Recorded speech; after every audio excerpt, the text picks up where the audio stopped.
Models, fashion influence, इनकी lush glamorous की lifestyle की पूरी दुनिया फैन है। अगर आप किसी 7-8 साल के बच्चे से पूछोगे कि वो बड़े होके क्या बनना चाहता है तो मोस्ट प्रोबेबली उसका आंसर होगा एक्टर, एक्टर्स या मॉडलिंग। पर मॉडलिंग इंडस्ट्री के बैकएंड में क्या चलता है? हरेसमेंट और एक्सप्लोटेशन की वजह से मॉडल्स की अपनी जान लेने वाली स्टोरीज में कितनी सच्चाई है। मॉडलिंग इंडस्ट्री में जेनर और कार्डेशियन का नाम हमेशा टॉप पर आता है। इनका पूरा बिजनेस एम्पायर लाइफ पे बेस्ड है। साथ ही फास्ट फैशन हमारे इन्वायरमेंट के लिए कितना बड़ा थ्रेट बन चुका है। Fast fashion industry 20% industrial water pollution और 10% ग्लोबल कार्बन एमिशन के लिए रिस्पॉन्सिबल। एक सिंगल पीस ऑफ शर्ट को प्रोड्यूस करने के लिए 2700 लीटर पानी का इस्तेमाल होता है। अब जितने भी बड़े ब्रांड अपने क्लॉथ को स्टेबिलिटी के साथ बेचते हैं, इसमें कितनी सच्चाई है। ये पूरी फैशन इंडस्ट्री 3 कैटेगरी में डिवाइड है। सबसे पहले मॉडलिंग इंडस्ट्री में अक्सर आपने फोटो वीडियोस में देखा होगा, मॉडल्स अलग अलग आउटफिट्स पहनकर स्टेज पे रैंप वॉक करती हैं। Commercial photoshoot, advertising, promotion, events, ये सब आता है। सिर्फ एक फोटो या रैंप वॉक के लिए मॉडल्स का सालों का स्ट्रगल होता है। फिर आती है कॉस्मेटिक और ब्यूटी इंडस्ट्री और क्लॉथिंग इंडस्ट्री, जो हमारे इन्वायरमेंट के लिए बहुत ज्यादा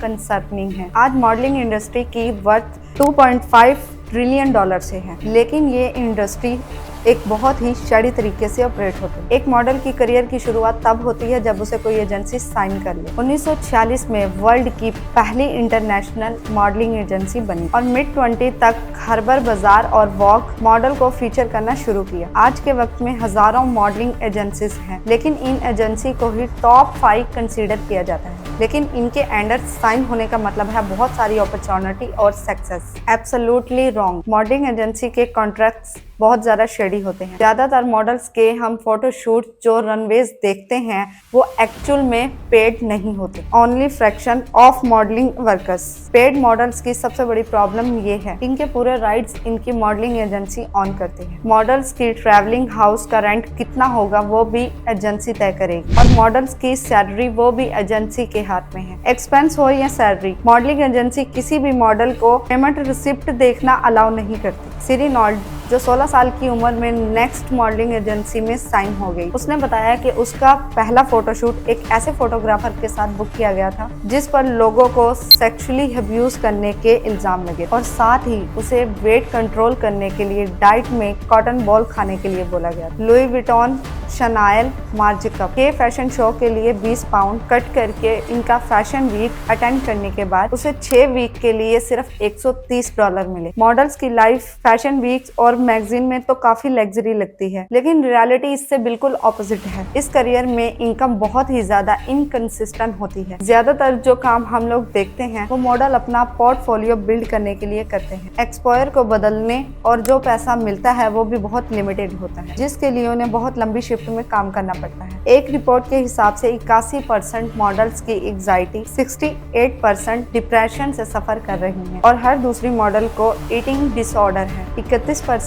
मॉडल्स डाइट पिल्स पर रहती हैं और इस सब के पीछे कहीं ना कहीं रीजन है हाई ब्यूटी स्टैंडर्ड। 62% वीमेन को अंडरवेट होने के बावजूद भी वेट कम करने के लिए बोला जाता है। शेप और साइज मेंटेन करने के लिए मॉडल्स के लिए सबसे ज्यादा जरूरी होती है उसकी बॉडी और फिजिक। इसमें वो कॉम्प्रोमाइज नहीं कर सकते, फिर चाहे बात हो स्किन, बॉडी या हेयर्स की। इन सब में इन्हें परफेक्ट रहना पड़ता है और इन सब चीजों को मेंटेन करने के लिए इन्हें एक्सटर्नल चीजों का सहारा लेना पड़ता है, जैसे प्लास्टिक सर्जरी या हेयर ट्रांसप्लांट जैसे महंगे और इनके प्रोसीजर करवाने पड़ते हैं। लेकिन चैलेंज ये है कि आजकल स्किन प्रॉब्लम के साथ साथ 20 और 30 की एज में ही हेयर लॉस होने लगता है। अब इसकी बहुत सी रीजन हो सकती हैं। बॉडी में इंटरनली कोई प्रॉब्लम हो या हार्मोन्स में प्रॉब्लम हो या डाइट इशू या फिर स्लीप साइकिल में गड़बड़ हो, लेकिन लोगों को ये पहले पता नहीं होता तो उनकी कोशिश शुरू होती है तरह तरह के शैम्पू और हेयर ऑयल ढूंढने में और आखिर में पता चलता है कि बहुत देर होगी और ट्रांसप्लांट के अलावा कोई ऑप्शन नहीं बचा। लेकिन हेयर ट्रांसप्लांट बहुत ही एक्सपेंसिव और पेनफुल हो सकता है। एक रिपोर्ट के मुताबिक 40% मॉडल्स सेक्सुअल हरासमेंट फेस करती है, उसमें भी कहीं ना कहीं मॉडलिंग एजेंसी का बहुत बड़ा हाथ होता है। इन्हीं की वजह से मॉडल फाइनेंशियली इंडिपेंडेंट नहीं हो पाते। अपने करियर की स्टार्टिंग में जो कॉन्ट्रैक्ट मॉडल साइन करती हैं, सेम कॉन्ट्रैक्ट कई सालों तक रहता है। अब मॉडल्स की पॉपुलैरिटी बड़ी हो इससे कोई फर्क नहीं पड़ता। मॉडल्स अपनी एजेंसी के डेप्थ में ही दब जाती हैं, जिसकी वजह से इंडस्ट्री के कुछ पावरफुल लोगों के लिए जिसकी वजह से और भी ज्यादा मॉडल्स को हैरेस करना आसान हो जाता है, जैसे जेफरी एप्टन और हार्वी। जैसे जेफरी एक कन्विक्टेड था सेक्स ऑफेंडर के लिए। मॉडलिंग इंडस्ट्री के साथ उसके काफी सारे कनेक्शन थे। जेफरी के क्लोज फ्रेंड लुक के ऊपर बहुत सारे एलिगेशन लगे। लुक नेक्स्ट मॉडल एजेंसी में इन्वेस्टर भी था। उसका लिंक एजेंसी की को फाउंडर पेट किस्ट के साथ भी था। लुक के ऊपर ये एलिगेशन भी थे कि वो जेफरी को न्यू मॉडल से इंट्रोड्यूस करवाता था और फिर सेक्सुअल फेवर्स के बदले अपॉर्चुनिटी का प्रॉमिस करता था। और फिर ये एक स्टोरी है, इस इंडस्ट्री में ऐसी बहुत सी स्टोरीज कॉमन है। ऐसी बहुत सी स्टोरियां इंडस्ट्री के पीछे हैं जो कभी सामने ही नहीं आती। जैसे जनवरी 30, 2022 में क्रिस्टी क्राइस, जो 2019 की फेमस मिस यूएस थी, 29 फ्लोर से कूदकर अपनी जान दे दी। पुलिस ने इसका रीजन बताया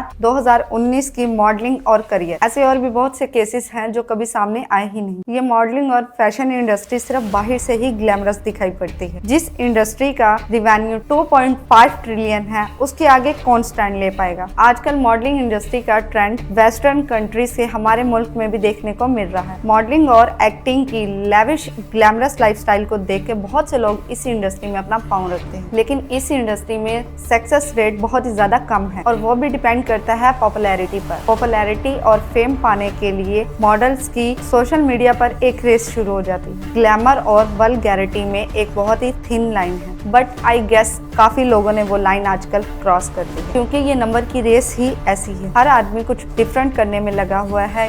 ये एक नो एंडिंग रेस है। जब बात हम गलत इन्फ्लुएंस की कर ही रहे हैं, तो इनमें सबसे ऊपर नाम आता है कार्डेशन और जेनर फैमिली का। फैशन इंडस्ट्री की बात हो और इनकी बात ना की जाए, मॉडर्नाइजेशन और इंटरनेट के बाद मॉडलिंग इंडस्ट्री में अगर बैकबोन कोई है तो वो यही लोग। आज की डेट में सबसे ज्यादा हाई इन्फ्लुएंशन यही लोग हैं। आजकल जेनर किड्स, स्पेशली गर्ल्स, इनकी बॉडी और बॉडी प्रोटोटाइप से काफी ज्यादा इंस्पायर्ड हैं, because they are self made billionaire. ये एक इंडिपेंडेंट फैमिली है। इस पॉपुलैरिटी के पीछे है क्रिस जेनर। क्रिस जेनर की 3 लड़कियां हैं, because they are self made billionaire. Kardashian sister, जिसमें से किम कार्डेशन एक है, और डिवोर्स होने के बाद क्रिस जेनर ने कैरी जेनर से शादी की, जिसकी 2 बेटियां काइले और कैंडल। कार्डेशन फैमिली की पॉपुलैरिटी में एक कीपिंग विद कार्डेशन शो के बाद आए। इस शो के पूरे 20 सीजन आए। उसके बाद एक आर्टिकल भी छपा जिसमें बताया गया कार्डेशन ने इस शो में $1 बिलियन कमाए, जिसमें उनकी कॉस्मेटिक लाइन और मोबाइल गेम का भी कंट्रीब्यूशन था। किम कार्डेशन की मैसिव फॉलोइंग का फायदा उनकी 2 सिस्टर्स को भी मिला। उन्हें भी बहुत कम उम्र में इंडस्ट्री में इंट्रोड्यूस कर दिया गया, जब उनकी उम्र थी 13 और 10 साल। वक्त के साथ उनकी पॉपुलैरिटी भी बढ़ती गई और इसी फेम का फायदा उठाते हुए उन्होंने अपना एक बिजनेस एम्पायर खड़ा कर दिया। अब इनके सभी बिजनेस में से है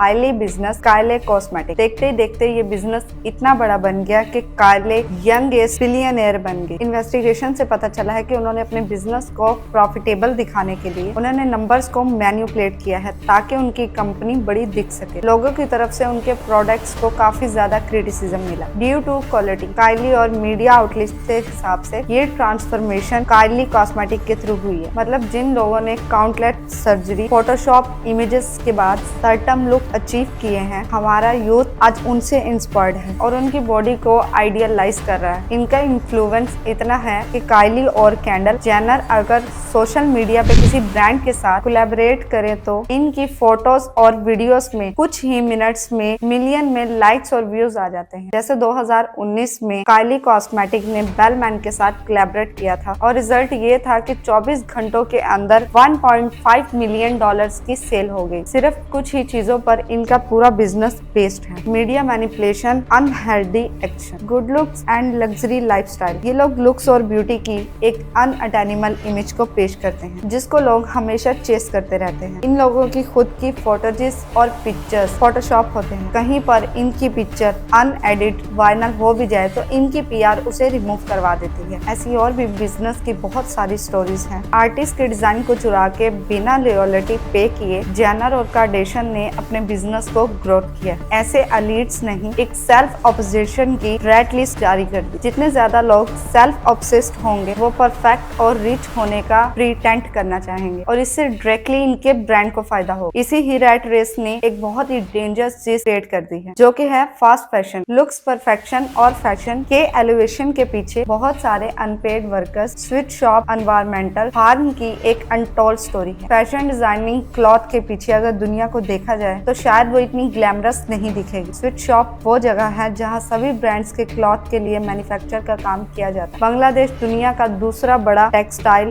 प्रोडक्शन का मुल्क है। इनकी वर्किंग कंडीशन के बारे में ज्यादा बात नहीं हो। राना प्लाजा कोलैप्स, जहां 1100 से ज्यादा वर्कर्स ने अपनी जान गंवा दी। तजीन फैशन, 112 लोगों की डेथ और बहुत से लोग इंजर्ड हुए थे। अब फास्ट फैशन का मतलब है जहां हर हफ्ते एक ब्रांड न्यू कलेक्शन निकालता। पहले पूरे साल में ज़ारा और H&M जैसे बड़े ब्रांड 4 कलेक्शन निकालते थे, लेकिन आज वो नंबर 52 कलेक्शन से भी ज्यादा है। हर हफ्ते हर ब्रांड का एक नया कलेक्शन लॉन्च होता रहता है। सिर्फ एक जीन बनाने के लिए 2000 गैलन पानी लगता है। Fast fashion industry 20% water pollution के लिए और 10% ग्लोबल कार्बन एमिशन के लिए और 10% ग्लोबल एमिशन के लिए रिस्पॉन्सिबल है। इस कंपनी का फोकस प्रोडक्शन स्पीड और अफोर्डेबिलिटी पर है, ना कि क्वालिटी ना सस्टेनेबिलिटी पर है। कंट्री के एड कॉमन डेजर्ट में 750 एकड़ के एरिया में कपड़ों को डंप किया जाता है। ये एरिया इतना बड़ा है कि स्पेस से भी विजिबल है। ऐसा एक नहीं, बहुत सारे डेजर्ट है। ओपन ग्राउंड में भी क्लॉथ डंप किए जाते हैं और ये कोई खराब अनयूजेबल क्लॉथ नहीं, फास्ट फैशन की वजह से आउट ऑफ ट्रेंड हुए क्लॉथ हैं, जिन्हें बाद में फेंक दिया जाता है। अब जितने भी बड़े ब्रांड है H&M और ज़ारा, इन सब की मैन्युफैक्चरिंग बांग्लादेश में होती है। उसकी वजह है चीप लेबर, इससे इनको मैन्युफैक्चरिंग कॉस्ट कम पड़ती है। अब राना फैक्ट्री के हादसे की भी यही वजह थी। मैन्युफैक्चरिंग कॉस्ट को कम करने के लिए यही वजह है कि राना फैक्ट्री के 1300 वर्कर्स की डेथ हुई। अब ये एक बहुत बड़ा हादसा था। इसके बाद वेस्टर्न कंपनीज ने इसके खिलाफ एक्शन लिया। अब कंपनी ने ACT एक्ट इंट्रोड्यूस करवाया, जिससे ब्रांड उसी फैक्ट्री से क्लॉथ मैन्युफैक्चर करवाएंगे जो सेफ्टी वेजेस और वर्क पैरामीटर्स को मीट करेगी। प्रोडक्शन में जो पानी यूज होगा उसे प्योरीफाई किया जाए, वर्कर को एक सेफ इन्वायरमेंट दिया जाएगा। अब इन सारी पैरामीटर्स को मीट करने के लिए फैक्ट्री की मैन्युफैक्चरिंग कॉस्ट बढ़ गई। अब फैक्ट्री वालों ने ब्रांड को अपना कंट्रीब्यूशन देने के लिए कहा, जिसमें ज़ारा का कोई रिस्पॉन्स नहीं आया और H&M ने मना कर दी। आपने एक और चीज भी देखी होगी, जब आप ज़ारा या